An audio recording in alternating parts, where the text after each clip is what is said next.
Situação estranha quando estou longe de você. A situação confortável é ouvir meu bem querer. Te amo, é verdade, nossa história é de cinema. Muito mais que isso, nossa história é um poema. Tu sabe que eu faço tudo o que você quiser.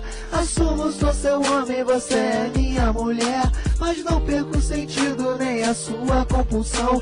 Formamos um belo par sem fachada e ilusão. Sabemos encarar o dia a dia honestamente, sempre com disciplina, pois tudo foi de repente. Mas tenho um alívio que encontro no seu beijo. Me faz ficar em paz, é só você que eu desejo. Desejo e te vejo numa praia anoitecendo, deitada no meu colo e o meu casaco te aquecendo. É difícil encontrar uma palavra que te descreva, só sei que vou te amar onde quer que você esteja. Meu amor, só você me deixa assim. Declarações, por você não ter afim. Modéstia à parte a minha, eu preciso comentar.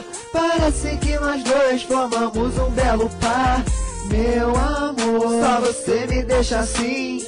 Declarações, por você não ter afim. Modéstia à parte a minha, eu preciso comentar. Parece que nós dois formamos um belo par.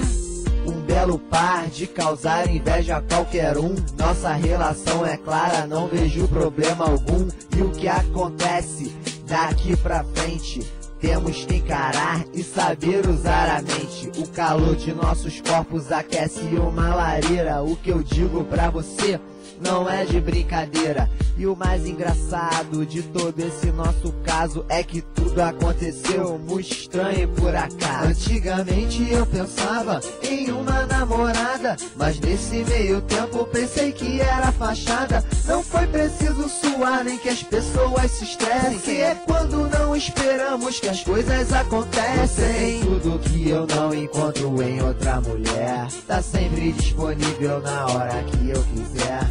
É muito bom viver contigo e eu não estou errado. Agradeço muito a Deus por ter te encontrado.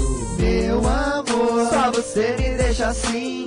Declarações, por você não ter afim. Modéstia à parte a minha, eu preciso comentar. Parece que nós dois formamos um belo par.